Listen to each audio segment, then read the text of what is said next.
High everyone, welcome back to my channel. कसे आहात तुम्ही सगळे?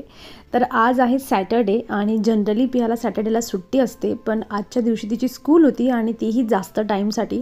सो मी विचार केला की काहीतरी हेल्दी ब्रेकफास्ट बनवावा जो तिला टिफिनमध्ये होऊन जाईल आणि तिला इथे ब्रेकफास्ट म्हणूनही खाता येईल. म्हणून मी मस्त असे रव्याचे अप्पे बनवलेले होते आणि एवढे छान टेस्ट आली होती त्यांना.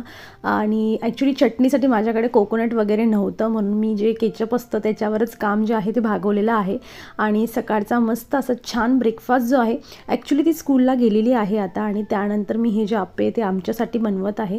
आणि ज्या दिवशी असं काही बनवायचं असलं ती सकाळची धावपळ विचारायचं कामच नसतं, भयंकर धावपळ होते. पण असो, माझं आजचा जो दिवस आहे तो छान असा हेवी आणि हेल्दी ब्रेकफास्ट जो आहे तो स्टार्ट झालेला आहे. म्हणूनच मी तुम्हाला हे दाखवत आहे की ब्रेकफास्ट किती इम्पॉर्टंट असतो. एक चांगला हेवी आणि हेल्दी ब्रेकफास्ट झाला ना तर दिवसाची जी सुरुवात असते ती चांगली होत असते. आणि ब्रेकफास्ट हा कधीही स्किप करायला नको पाहिजे, नेहमी ब्रेकफास्ट हा केलाच पाहिजे. तुम्ही हवं तर रात्रीचं जेवण स्किप करा, पण ब्रेकफास्ट अजिबात स्किप करू नका. कारण की ब्रेकफास्ट आपण जेव्हा खात असतो तर आपल्याला पूर्ण दिवस असतो त्याला पचवायला, आणि त्यानंतरचे जे पण आपण मील घेतो एक एक करून त्यांना तेवढा कमी दिवस मिळतो. आणि रात्रीचं जेवण जे असतं त्यात तर सगळ्यात जास्त कमी वेळ असतो रात्रीचं जेवण करून ते पचवण्यासाठी. सो तो हलका असला पाहिजे आणि ब्रेकफास्ट जास्त हेवी असला पाहिजे. आणि मला स्पेशली ब्रेकफास्ट हा खूप जास्त आवडत असतो दिवसातल्या सगळ्या मीलमध्ये.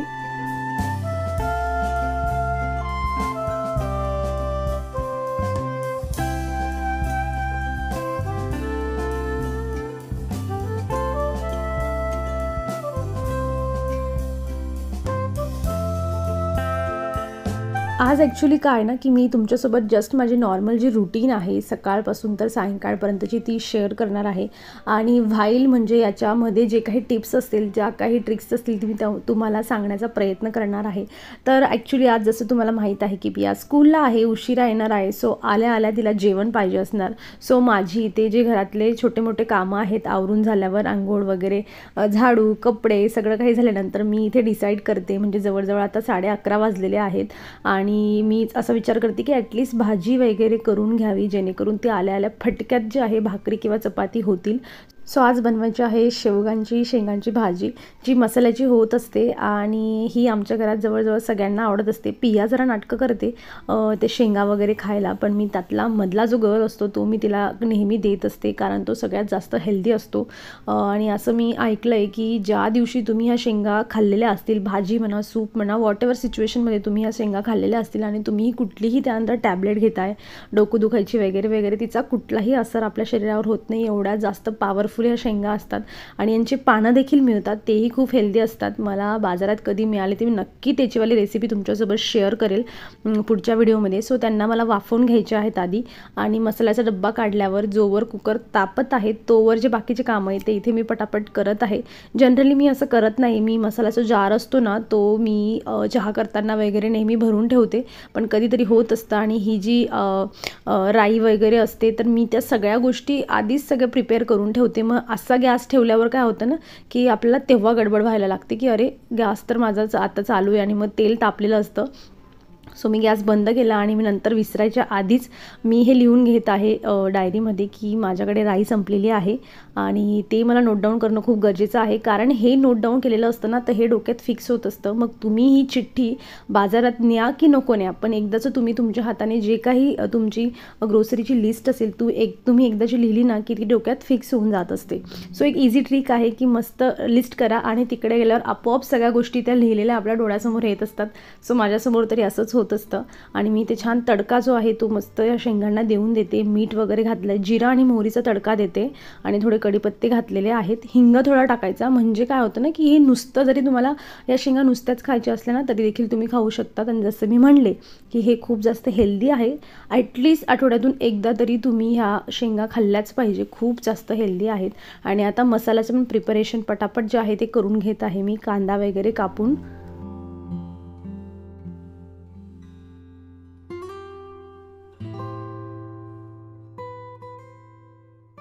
जसं तुम्ही माझ्याकडे बघताय की माझ्याकडे मोस्ट ऑफ द स्टीलचेच भांडे आहेत. म्हणजे माझ्याकडे जी ॲल्युमिनियमची कढाई आहे ना ती फक्त एकच आहे आणि ती जस्ट मी पोह्यासाठी यूज करत असते. आणि जर गरज पडलीच की ह्या कढाई व्यतिरिक्त अजून एखादी गोष्ट बनवायची आहे तर मग मी तिला यूज करत असते. अदरवाईज मी स्टीलच्याच भांड्यांचा यूज करत असते. कुकर पण मी स्टीलचेच घेऊन घेतलेले आहेत. म्हणजे एकदाचा खर्च होतो, पण काय होतं ना की आपल्याकडे एक एक गोष्टी एकसाथ आपण सगळं एकसाथ नाही घेऊ शकत विकत, की प्लास्टिक अवॉइड करायचं, ॲल्युमिनियम अवॉइड करायचं, एकसाथ कधीही होत नाही. कुठल्याही गोष्टी हळूहळू होत असतात. सो मीही हळूहळू करून अजून मला गोष्टी जमा करायच्या आहे की जेणेकरून ॲल्युमिनियम जे आहे ते पूर्ण झिरो व्हावं घरातून. आणि मी आता भांडे वगैरे पडले होते तेही लगेच लगोपाठ आवरून घेते जोवर माझा मसाला भाजला जात आहे.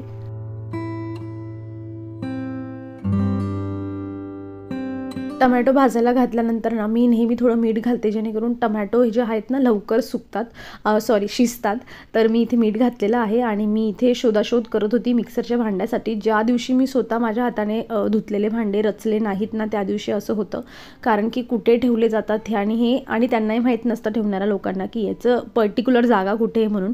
तर ही गडबड प्रत्येकाच्या घरात होत असते आणि विचारावं लागतं की तुम्ही मिक्सरचं भांडं कुठे ठेवलेलं आहे. असो, तर मी इथे जे तुमच्या सोबत मागच्या वेळेस शेअर केलेलं की मी खोबऱ्याचं ऑलरेडी जे आहे पावडर बनवून ठेवत असते भाजून वगैरे, तर त्याची अशा पद्धतीने हेल्प होत असते. फटक्यात ते काढलं, भाजलेलं पावडर टाकलं की फटक्यात मसाला बनत असतो.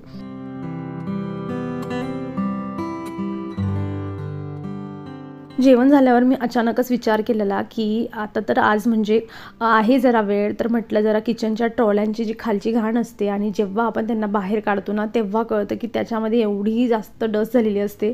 आणि हे काम करणं इतकं अवघड नसतं, पण ते सगळे भांडे काढून आणि मग त्यांना क्लीन करणं हे जास्त डोक्यात जात असतं. सो मी इथे पियाच्या पप्पांची हेल्प घेतलेली आणि आम्ही दोघांनी मिळून जे मोठ्या मोठ्या ट्रॉल्या होत्या त्या डायरेक्ट बाहेर काढल्या, म्हणजे भांडे परत रचायची गरज नको.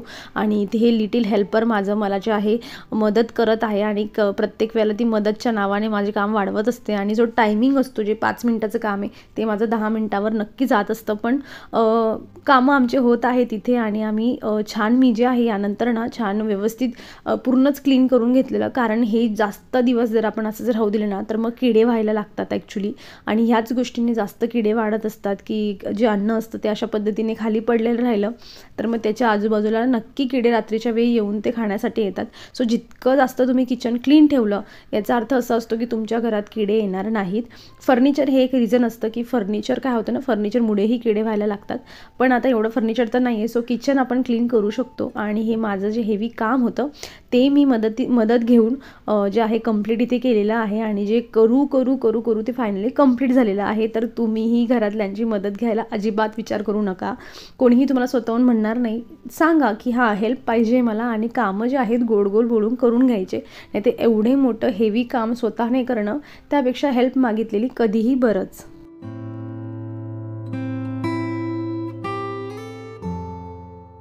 जनरली पियाला आहे ना कधीही जिओमधून मी ऑर्डर मागवली ना तिला एक्साइटमेंट नसते, पण आज जस्ट ती फक्त एकच जो असा लिप बाम आहे ना त्याच्यासाठी ती एक्साइटेड आहे की मला लिप बाम पाहिजे म्हणून. आणि मी एक नॉर्मल असा हिमालयाचा लिप बाम मागवलेला आहे, पण ती खूप एक्साइटेड आहे. एखादी गोष्ट असली आवडीची की आपण सांगितलं मुलांना की मी हे मागवते, मग एक्साइटमेंट त्यांची अगदी गगनात असते आणि ही त्यासाठीच एवढी एक्साइटेड आहे की मी तुम्हाला सांगू नाही शकत.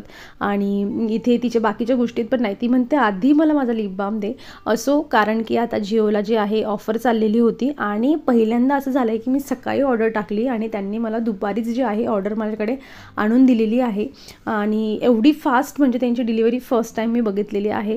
आणि हे जे विम वगैरे होतं ना ते बऱ्याच त्यांचं चांगल्या मला प्राईजमध्ये जे आहे मिळालेलं आहे.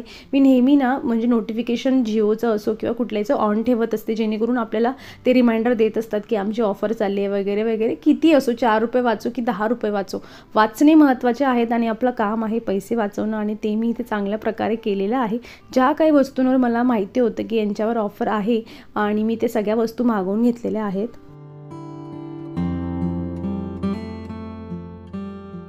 हे आपल्या सगळ्यांसोबत होत असतं. मी जनरली दुपारची जी सायंकाळची चहा ॲक्च्युली ती बंद केलेली आहे, पण आज जरा म्हटलं घेऊयात. चहा ठेवली आणि ती ओतली आणि ओतल्यानंतर हे आपलं प्रत्येकाचं होत असतं की आपण ते लगेच कधीही क्लीन करत नाही. पण जेव्हापासून मी हा गॅस घेतला ना, मी सवय करून घेतली आहे स्वतःला की जे कधी सांडलं ना ते लगेच ॲटलिस्ट तरी क्लीन करावं. कारण काय होतं, त्याच गॅसवर आपण परत तो गॅस जर पेटवला आणि ते तसंच असलं तर अजून जास्त हार्ड होतं आणि मग त्याला स्क्रबरने घासावं लागतं. सो आपलीच जी मेहनत आहे ती जास्त वाढत असते. त्यापेक्षा तिथल्या तिथे काम करायचं आणि क्लीन करून टाकायचं. मस्त असं हेअर ऑइल बनवायची रेसिपी तर मी तुम्हाला सांगितलीच होती आणि ते हेअर ऑइल माझं बनलेलं देखील आहे. तर मी आता त्याला काय करते, छान अशा बॉटलमध्ये भरून ठेवते आणि ही माझ्याकडे खूप पूर्वीपासून ही बॉटल आहे ज्यात मी आता भरणार आहे. त्याने तेल जे ना व्यवस्थित लावता येतं. सो मी काय करते ना, गाळून घेतलेला आहे इथे आणि त्याचा जो गाळल्यानंतर जो स्मेल येतो त्याला, रोजमेरीचा स्मेल इतका छान असा शांत असा स्मेल होता. पिया तर मला ॲक्च्युली म्हणत होती की यात मम्मा तू परफ्यूम मारला आहे का, तर इतका मस्त शांत असा स्मेल होता त्याचा.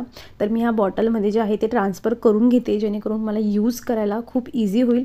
हे ऑइल मी पहिल्यांदा बनवत नाही आहे, मी खूप वेळा बनवलं आहे. मी रोजमेरीचे जे आहे टोनर वगैरे भरपूर यूज करत असते आणि तुम्हाला मी रिक्वेस्ट करते की तुम्ही एक वेळा रोजमेरीचा डब्बा घेऊन घ्या. 200च्या आतमध्ये मिळून जातो किंवा त्यापेक्षा कमी तुम्हाला पाऊच पण मिळतात 100-100 ग्रॅमचे. ते एक वेळाचं घेऊन घ्या आणि तुमचे हेअरचे जे प्रॉब्लेम आहेत ना ते बरेच तुमचे कमी होऊन जातील. आणि अशा पद्धतीने नॉर्मल कोकोनट ऑइल केसांना लावण्यापेक्षा त्याला अजून त्याच्यामध्ये चांगले तुम्ही काही पदार्थ आहेत जसे मी घातले तसे तुम्ही त्याच्यात जर घालून जर केसांना लावलं तर त्यांची जी तो अजून जास्त स्ट्रॉंग होऊन जातं ऑइल आणि केसांना जास्त बेनिफिट्स देत असतं. सो नॉर्मल लावण्यापेक्षा नेहमी अशा पद्धतीने ट्राय करा. घरात तुमचा मुलगा असो की मुलगी असो सगळ्यांसाठी हेच ऑइल द्या आणि कुणालाही केसांचे जे प्रॉब्लेम आहेत जे काही असतील हळूहळू करून कमी व्हायला लागतात किंवा येणारे प्रॉब्लेम आपल्याला येत नाही. सो इथे पिया मस्त अशी जी आहे तिची चंपी एन्जॉय करत आहे. तिचं झाल्यानंतर मीही चंपी करणार आहे आज आणि उद्या संडे असल्यावर मस्त केस धुवायचे आहेत. सो असो मी आजचा जो व्हिडिओ आहे माझा व्लॉग आहे इथे सायंकाळ झालेली आहे, संपत आहे. तर मी अपेक्षा करते की तुम्ही आजचा माझा व्हिडिओ एन्जॉय केलेला असेल आणि तुम्हाला काही वाटत असेल तर तुम्ही मला कमेंटमधून सांगू शकतात कसा वाटला व्हिडिओ ते नक्की मला कमेंटमधून सांगा. आवडला हा व्हिडिओ तर तुमच्या मित्रमैत्रिणींसोबत शेअर करा, लाईक करा व्हिडिओला. चॅनलवर तुम्ही नवीन असाल अजूनही जर तुम्ही सबस्क्राईब केलेलं नसेल तर मेक शुअर करून चॅनलला सबस्क्राईब करा. तर फ्रेंड्स आपण भेटूया पुढच्या अशाच इंटरेस्टिंग व्हिडिओमध्ये. तोवर तुम्ही स्वतःची काळजी घ्या. So take care friends and bye.